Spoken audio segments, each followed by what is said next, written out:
हम पढ़ रहे हैं आपका सब्जेक्ट प्लम्बिंग सर्विस और इसमें हमारा जो आपका चल रहा है, देखिए क्या कि हम इसमें कुछ ऑब्जेक्टिव क्वेश्चंस लेके आए हैं, मॉक क्वेश्चंस की। तो मॉडल क्वेश्चंस जिन्हें आप कह सकते हैं, अगर आपका ऑब्जेक्टिव क्वेश्चंस पेपर बनेगा तो वो हो सकता है वो इस तरह के क्वेश्चंस उसमें आपको देखने के लिए मिल जाएं। तो इस तरह से मॉडल्स क्वेश्चंस लेकर आए। तो इसमें देखिए हम क्वेश्चंस लेते हैं।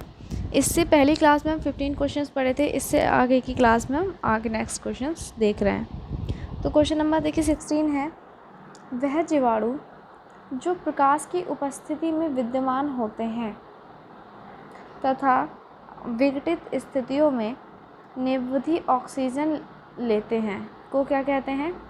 स्वतः शुद्धिकरण? नहीं, ये तो नहीं कहते। वायुजीवी जीवाणु क्या होते हैं कि प्रकाश की उपस्थिति में विद्यमान होते हैं और विघटित स्थितियों में निरवधि ऑक्सीजन लेते हैं, उनको कहते हैं वायुजीवी जीवाणु।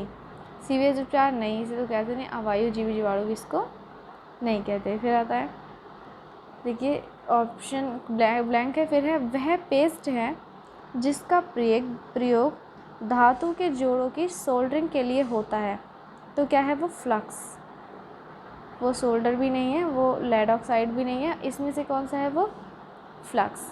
तो देखिए फ्लक्स वह पेस्ट है जिसका यूज़ धातु के जोड़ों की सोल्डरिंग के लिए करते हैं। फिर आता है आपका 18, शोल्डर एक मिश्र धातु है। ठीक है,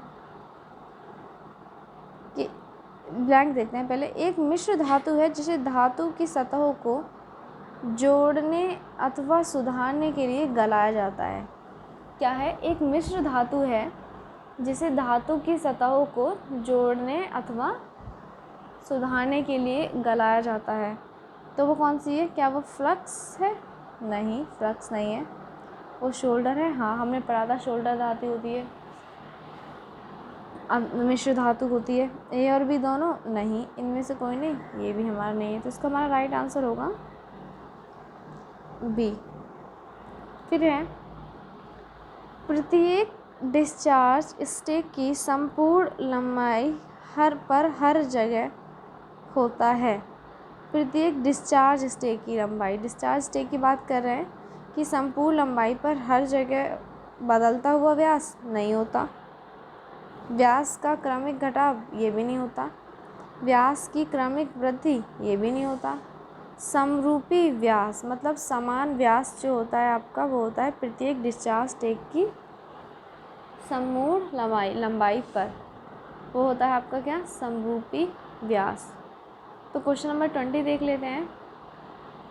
मुख्य वेंटिलेटिंग पाइप, मेन ब्रांच होती है किसकी? वेंटिलेटिंग पाइप की, से जुड़ने वाला वेंटिलेटिंग पाइप उस वेंटिलेटिंग पाइप के सॉइल सैनिटरी उपकरण अथवा फ्लोर ट्रैप्स के स्तर के ऊपर होता है। तो देखिए क्वेश्चन समझिए, कह रहे हैं एक मेन वेंटिलेटिंग पाइप है और उससे जुड़ने वाला दूसरा वेंटिलेटिंग पाइप है, तो इसकी सिचुएशन कहाँ होगी कि उस वेंटिलेटिंग पाइप के सॉइल सैनिटरी उपकरण अथवा फ्लोर ट्रैप्स के स्पिल ओवर स्तर के ऊपर होता है, ना कि फ्लोर पर और ना ही मेन सी पर। फिर आता है आपका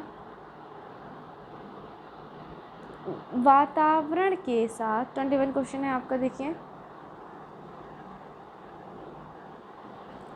वातावरण के साथ रासायनिक प्रतिक्रिया के द्वारा पदार्थों या धातुओं का क्रमिक विनाश मतलब धातुओं का क्षय क्या कहलाता है? देखिए आप खुद सोचिए, वातावरण के साथ एटमॉस्फेरिक जो रिएक्शंस होती हैं उनमें क्या होता है, उनके द्वारा जो पदार्थ या धातु है उनका क्रमिक धीरे धीरे विनाश होना, संक्षारण होना, क्या कहलाता है उनका? इसको क्या कहलाते हैं? संक्षारण होना। मतलब धातु का क्षय हो रहा है धीरे धीरे, तो उसको बोलते हैं हम संक्षारण। ड्रिलिंग कौन सी विधि होती है? गड्ढा खोदना, वो आपकी ड्रिलिंग होती है। वेस्टिंग भी नहीं होती एंड शोल्डरिंग भी नहीं होती। शोल्डरिंग क्या होता है कि जो आपकी धातु की सतह को जोड़ने के लिए क्या करते हैं, एक मिश्र धातु है जिससे धातु की सतह को जोड़ते हैं, ठीक, उस प्रोसेस को सोल्डरिंग कहते हैं, जो सोल्डर के लिए की जाती है।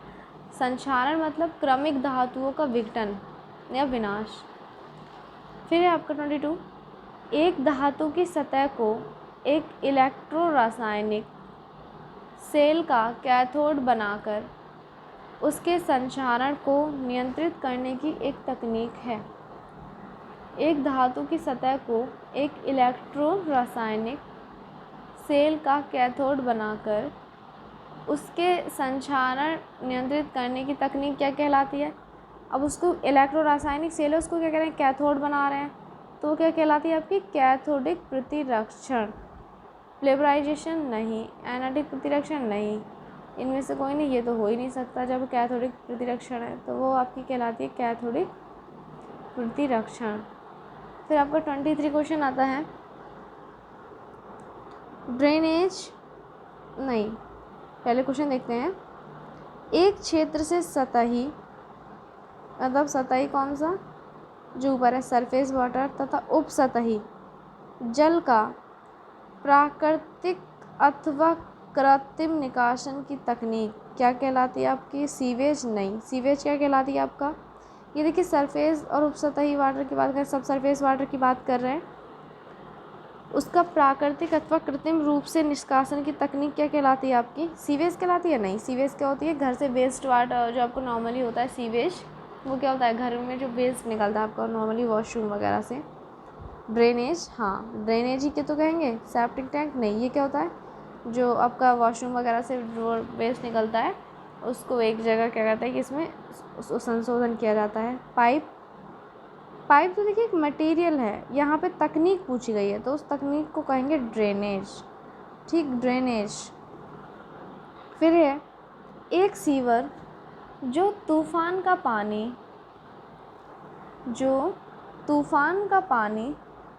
सतह अपवाह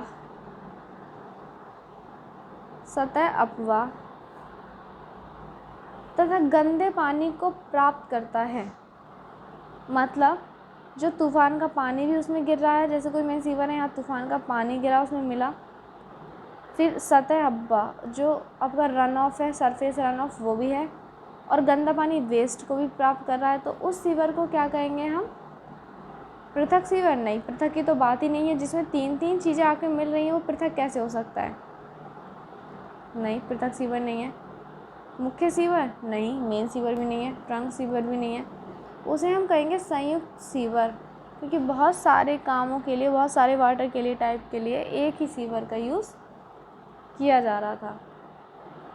फिर है एक सीवर जो सीवेज को उपचार बिंदु तक अथवा उपचार बिंदु से निपटान बिंदु तक अपवाहित करता है, कहलाता है। मतलब सीवर ये था, यहाँ पे वेस्ट वाटर क्या है? मिल गया, तो अब क्या कर रहा है ये सीवर कि यहाँ पे उसे उपचारित करना है, तो वो क्या कर रहा है कि उपचार बिंदु तक जो है सीवेज को उपचार बिंदु तक पहुँचाया, या उपचार बिंदु से निपटान बिंदु तक, यहाँ हमें फिर उसको डालना है।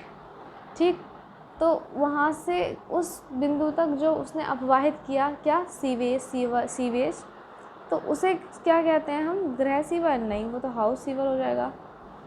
पार्श्व सीवर नहीं, ब्रांच सीवर ये भी नहीं, इसे कहते हैं हम आउटफॉल, इसे कहते हैं हम आउटफॉल। फिर है आपका, देखिए 26 क्वेश्चन देखते हैं, यहाँ स्पेस है। फिर है नगर पालिका द्वारा प्रदान की गई एक छोटे पैमाने की सीवेज उपचार व्यवस्था है। यह उन क्षेत्रों में सामान्य है जहाँ मुख्य सीवेज पाइपों के साथ कोई कनेक्शंस नहीं हैं। तो क्या वो गली ट्रैप है? नहीं, ये तो जहाँ पे सीवर लाइन होगी वहाँ पे होगा। और ये कह रहे हैं जहाँ मुख्य सीवेज पाइपों के साथ कोई कनेक्शन नहीं है, तो गली ट्रैप तो सीवेज पाइपों में ही लगता है। मेन होल, इसका क्या वर्क है? अच्छा, मेन होल का सीवर लाइन की सफाई के लिए होता है। सेप्टिक टैंक, यस, क्योंकि ये बिना सीवर लाइन के भी क्या करती है? आपका जो वेस्ट वाटर और जो वेस्ट रहता है उसको क्या करती है? डिस्पोजल करती है। फिर आपका 27 यहाँ पे देखिए फुल जो है फिल इन द ब्लैंक्स है। फिर है तो एक यांत्रिक उपकरण के रूप में परिभाषित किया जा सकता है जो यांत्रिक ऊर्जा को द्रव चालित ऊर्जा में परिवर्तित करता है। तो वो क्या होता है आपका? अपकेंद्री pump, centrifugal pump. Yes, obviously यही सही है। सक्शन पंप नहीं, विनिमयन पंप ये भी नहीं है आपका। तो अपकेंद्री पंप क्या होता है? को एक यांत्रिक उपकरण है जो यांत्रिक ऊर्जा को किसमें, द्रव चालित ऊर्जा में परिवर्तित करता है, उसे कहते हैं अपकेंद्री पंप। आज के लिए इतना ही, नेक्स्ट क्लास में हम और क्वेश्चंस लेकर आएंगे। Thank you class.